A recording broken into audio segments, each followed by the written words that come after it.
Phone tapping ఇప్పుడు రాష్ట్రం మొత్తంలో కూడా సిట్ అండ్ స్టాండ్ గేమ్ నడుస్తూ ఉంది గత కొన్ని రోజులుగా. రేవంత్ రెడ్డి బీఆర్ఎస్ టార్గెట్ చేసి సిట్ అంటే సిట్టు, స్టాండ్ అంటే స్టాండు అనే కోణంలో వాళ్ళని టార్గెట్ చేసి బీఆర్ఎస్ అగ్రశ్రేణి నాయకులతో పాటు ఎమ్మెల్యేలు ఎమ్మెల్సీల మీద కూడా కాంగ్రెస్ కార్యకర్తలతో దాడి చేయించే కార్యక్రమాలు కొనసాగుతున్నాయి. ఇదే రోజు అంటే ఇదే విషయమై ఈరోజు ఫోన్ ట్యాపింగ్ కేసులో కేసీఆర్ గారిని విచారిస్తూ ఉన్నారు.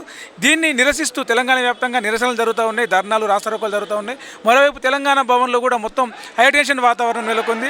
ఈరోజు మనతో మాట్లాడడానికి తెలంగాణ ఉద్యమకారుడు తిరుమలదాస్ నరేష్ గౌడ్ ఉన్నాడు.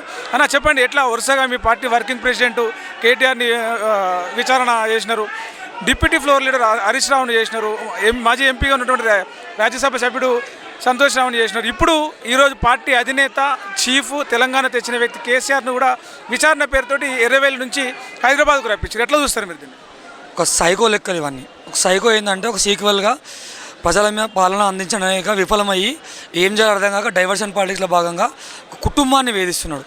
తెలంగాణ తెచ్చిన పెద్ద మనిషి మాజీ ముఖ్యమంత్రి కేసీఆర్ గారిని, వారి కుటుంబ సభ్యులను ఏదో విధంగా తక్కువ చేసి చూపించి ప్రజలతోని ముందు ఏ విధంగా అధికారంలో వచ్చే ముందు మైండ్ గేమ్ ఆడి ఏదో దోపిడీ అవినదని చూపించిండో అది ప్రజలు నమ్మలేదు. ఇప్పుడు ఏం చేయాలి? ఇప్పుడు ఏం పని లేదు.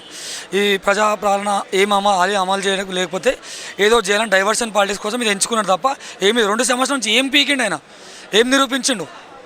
ఏం లేదు. లొట్టపీసు వాళ్ళు వస్తారు, కూర్చుంటారు. సిట్ అది అన్నట్టు ఇప్పుడు సిట్ అంటే సిట్టు, స్టాండ్ అంటే స్టాండ్.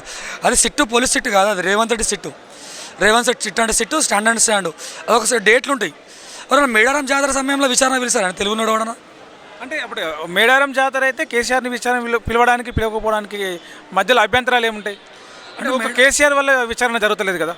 అంటే మేడారం జాతరలో వైఫల్యాలను కూడా మేము పార్టీ పరంగా చూపించకుండా కొంచెం ఇక్కడ సైడ్ డైవర్ట్ చేసే ఆస్కారం ఉంది. మొన్న నైట్ 9 గంటలకు ఎక్కితే పొద్దున్న 9 గంటలకు హన్మకొండ వచ్చారంట బస్కి. ఎంత దూరం ఉంటుంది? మా అంటే 25-40 కిలోమీటర్ ఉంటుంది దగ్గర. అంత దూరం రానికి పస్రాకాడికి రానికి పొద్దున్న 4 అయిందంట. హన్మకొండ మేడారం జాతర అనేది అతిపెద్ద కుంభమేళ, తెలంగాణ కుంభమేళ అంటారు, ఆసియాలో అతిపెద్ద ట్రైబల్ ఫెస్టివల్ అంటారు. అక్కడ నిర్వహణ లోపం ఉన్నది. దాన్ని మొత్తం రవాణా వ్యవస్థ కావచ్చు, పారిశుద్ధ్య వ్యవస్థ కావచ్చు, ఆరోగ్య వ్యవస్థ కావచ్చు, విద్యుత్ వ్యవస్థ కావచ్చు, అన్నీ కూడా నిర్వహణ లోపం ఉన్నది. అండ్ 250 కోట్లు పెట్టినామని చెప్పి అవన్నీ కూడా ఎక్కడ పోయినాయి? పన్నులన్నీ కూడా నాణ్యమైనవి లేవు, నాసిరకంగా ఉన్నాయని చెప్పేసి వచ్చిన దాన్ని కవర్ చేసుకోవడానికి, దాన్ని జనాలకు దాని గురించి మాట్లాడుకోకుండా ఉండడానికి కోసమే కేసీఆర్ విచారణ పెట్టారంటారా? అవును, ముమ్మాటికి. మొన్న సింగరేణి స్కామ్ అని తీయంగానే హరీష్ రావు గారికి పొద్దున్న ప్రెస్ మీట్ ఈవినింగ్ విచారణ ఇచ్చిండు. గవర్నర్ గారికి పోతున్నా అనగానే సంతానాన్ని పిలిచినారు. వీళ్ళిద్దరిని పిలిచి కేటీఆర్ గారికి ఏం చేసినానికి కేటీఆర్ గారిని పిలిచినారు. మొన్న మేడారంలో అవుతుంది, ఇది కూడా డైవర్షన్ కావాలని చెప్పి కేసీఆర్ని పిలిచాడు. క్లియర్గా అనిపిస్తుంది ఆయనకి ఏం అవసరం. ఇప్పుడు దేవుళ్ళ గారు మేము మాట్లాడడం, దేవుళ్ళ గారు రాజకీయాలు చేసే పార్టీ మాది కాదు. జస్ట్ అక్కడ మేము మాట్లాడలేక ప్రజలు చెప్పినారు, పోయిన వాళ్ళు ఇబ్బందులు ఏం గురించి వాళ్ళు చెప్పిన మాటలు మేము చెప్తాం తప్ప వాళ్ళ పక్షాన మా గొంతు, మా బీఆర్ఎస్ పార్టీ ప్రతిపక్ష హోదా ఉంది కాబట్టి మా వాళ్ళ పక్షాన కొట్లాడడం పోవడం మా హక్కు కాబట్టి మేము మాట్లాడుతున్నాం తప్ప దేవుడి కోసం రాజకీయాలు చేసేవాళ్ళం కాదు. డైవర్షన్ రాజకీయం మొన్న కాగానే అంత ఆగమేఘాలం పిలవాల్సిన అవసరం ఏమున్నది? మొన్న నోటీస్ ఇచ్చినారు. అసలు నోటీస్ కూడా ఇల్లీగల్. అది ఎక్కడ నివాసం అక్కడ ఇవ్వాలి. రాష్ట్ర ప్రభుత్వం మంత్రులకు కేసీఆర్ గారు ఎక్కడ ఉంటారో నివాసం తెలుసు. ఆ మంత్రివర్యులు వెళ్ళి మంచిగా కలిసి శాల్వాలు కప్పి ఫోటోలు తీసి వచ్చి పబ్లిసిటీ చేసుకుంటారు. ఈ సిట్టు రేవంత్ రెడ్డి సిట్టుకి కేసీఆర్ గారు ఎక్కడ ఉంటుందో తెలియదా? సరే మొన్న నోటీస్ ఇచ్చారు, పిఏ యాక్సెప్ట్ చేసిండు. మొన్న కేసీఆర్ గారు ఎవరు లేరు, ఫోన్ చేయాలి. మేము వచ్చిన మీడియా వాళ్ళకి వ్యవస్థ గవర్నమెంటే ఉంది కదా, ఆ సమాచారం ఉంది, గవర్నమెంట్ ఉంది. అక్కడ ఉన్న మీడియా వాళ్ళకి చెప్తే 5 నిమిషాలు పిలిపిస్తారు. గోడ కంటించుకోవడం అవసరం అంతా దుర్మార్గం ఏముంది? ఇది ఒక రాజకీయ కక్షపూరితంగా ఏదో చేద్దాం, బ్యాడ్గా చేద్దాం ఉద్దేశం చేస్తుంది తప్ప దీనివల్ల ఆయన ఏం నిరూపించాడు, ఏం పీకలేడు. అంటే ఇప్పుడు వరుసగా కేటీఆర్, హరీష్ రావు, సంతోష్ రావు విచారణ తర్వాత కేసీఆర్ విచారణ జరుగుతుంది. కేసీఆర్ విచారణలో మాకు అనుకున్న స్థాయిలో సమాధానాలు రాలేదు, ఆయనను మరొకసారి విచారిస్తామని చెప్పేసి మళ్ళీ నోటీసులు పంపే అవకాశం ఉందంటా ఉన్నారు. మరోవైపు లేదు, మాకు అదుపులోకి తీసుకొని కస్టడీలోకి తీసుకొని విచారిస్తామని చెప్పేసి అంటారు. ఒకవేళ కస్టడీలోకి తీసుకునే అవకాశం ఉంటే కేసీఆర్ని అరెస్ట్ చేస్తే ఎట్లా ఉంటుంది? మీ కార్యాచరణ ఎట్లా ఉంటుంది? మీ ప్రతిస్పందన ఎట్లా ఉంటుంది? కేసీఆర్ గారిని టచ్ చేసి సాహసం కూడా చేయడం, ఏదో సెల్ఫ్ సాటిస్ఫాక్షన్, ఆత్మసంతృప్తి కోసం, ఢిల్లీ పెద్దల ముప్పున కోసం ఏదో చేద్దాం, 10 ఏళ్ళు ఢిల్లీ వాళ్ళ పెద్దల్ని ఇక్కడ రానియలేదు కాబట్టి ఏదో సెల్ఫ్ సాటిస్ఫాక్షన్ కోసం చేసింది తప్ప కేసీఆర్ గారిని ముట్టే ధైర్యం రేవంత్ రెడ్డికి లేదు. ఆ ముట్టేది ఉంటే కాళేశ్వరం స్కామ్ అని చెప్పి స్టార్ట్ చేసిండు. 1,00,000 కోట్లు, అసలు ప్రాజెక్ట్ కాస్ట్ 1,00,000 కోట్లు కాదు, ఏ చూతగాళ్ళు నమ్ముతారు. అదో గోస్ కమిటీ అని వేసిండు, అది 1000 పేజీలు ఏమో రాసిర్రు. ఆ 1000 పేజీల దాంతో నిరూపించలేకపోయారు. ఇప్పుడు ఫోన్ ట్యాపింగ్ అని తీసుకున్నారు. ఏ లెక్కలు నిరూపించి ఏ లెక్కల కస్టడీ తీసుకున్నారు చేసుకొని వీళ్ళకి అరెస్ట్ చేస్తారు. మరి ఇప్పుడు న్యాయస్థానం సాక్ష్యాలు ఆడుతుంది.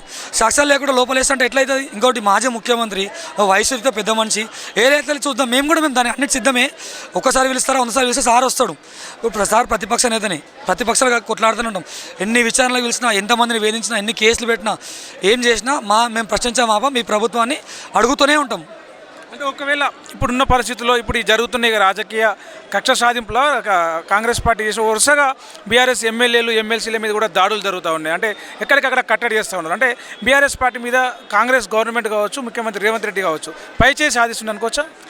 ఇది రేవంత్ రెడ్డి పోలీస్ శాఖ అతని దగ్గర ఉంది కదా, ఇందిరమ్మ రాజ్యం అని చెప్పింది కదా. ఇందిరమ్మ రాజ్యం ఒకప్పుడు చిన్నప్పుడు మనం చూడలే, ఇప్పుడు ఇందిరమ్మ రాజ్యం ఏదో చూపిస్తున్నాడు. ఇందిరమ్మ గారి కొడుకు సంజయ్ గాంధీ గారు అప్పుడు చెప్పినట్టు ఇందిరమ్మ గాంధీ అందరిని అరెస్ట్ చేసి లోపలేసింది కదా. ఇప్పుడు రేవంత్ రెడ్డి కూడా ఇందిరమ్మ రాజ్యం అమలు చేస్తా అని చెప్పింది కదా. ఇందిరమ్మ రాజ్యం అంటే ఏదో పేదలకు ఏదో గరీబట ఆ స్కీములు కాదు. ఒకటే ముచ్చట, ప్రతిపక్షాలని వేధించాలి, ప్రశ్నించే గొంతులు లోపల అరెస్ట్ కాయి లోపల ఉండాలి తప్ప వేరే ఉద్దేశం ఏమీ లేదు. ఇప్పుడు అంటే ప్రశ్నించే గొంతులను కావాలి బీఆర్ఎస్ కార్యకర్తల మీద వరుసగా ఎక్కడ పడితే అక్కడ కేసులు పెట్టే అవకాశం ఉంది. మీరేమో అంటే ఎలాంటి భయం లేకుండా రేవంత్ రెడ్డి మీద కామెంట్లు చేస్తూ మాట్లాడుతున్నారు బీఆర్ఎస్ కార్యకర్తలు. అంటే మీరు రెచ్చగొడుతున్నారా కేసులు పెట్టమని చెప్పేసి, లేక మీరు ధైర్యంగా పోరాడే క్రమంలో ముందుకెళ్తారు అనుకోవచ్చా? ఇప్పుడు ఎవరన్నా గెలికించుకుంటేనే అతడు మంటలేస్తుంది. ఆయన గెలికించుకున్నప్పుడు మాకు ఇంకా కసి పెరుగుతుందా తగ్గుతుందా? కేసులు వేస్తా, జైలు వేస్తా అంటే ఎవడు భయపడతాడు? ఉద్యమ పార్టీ, మేము ఉద్యమం నుంచి వచ్చిన వాళ్ళము. ఇది తూతూ మంత్రాలకు, ఈ లొట్ట పీసులకి, ఈ గొట్టంగాలు బెదిరి ఎవడు భయపడతాడు? మేము బీఆర్ఎస్ పార్టీ ఉద్యమ పార్టీ. మేము కేసీఆర్ సైనికులం, క్రమశిక్షణ సైనికులం. మేము న్యాయబద్ధంగా న్యాయం మీద నమ్మకం ఉంది. ఎట్లా అడగాలనో అట్లనే ఆడతాం తప్ప రెచ్చగొట్ట ధోరణిలా మాకు ప్రశ్నించవచ్చు. రాజ్యాంగం ఇచ్చింది మాకు, భారత రాజ్యాంగం ఇచ్చింది, మా హక్కు ఉంది కాబట్టి బరాబర్ ఆడతాం. నువ్వు అరెస్ట్ చేస్తా అంటే వేసుకో, నువ్వు వేస్తే మేమే గట్టిగా అవుతాం. ఒక కేసెస్ 100 కేసెస్ నువ్వు మమ్మల్ని అందరినీ వేయాలంటే తెలంగాణలో జైలు సరిపోవు, ఫంక్షన్లు బుక్ చేసుకోవాలి.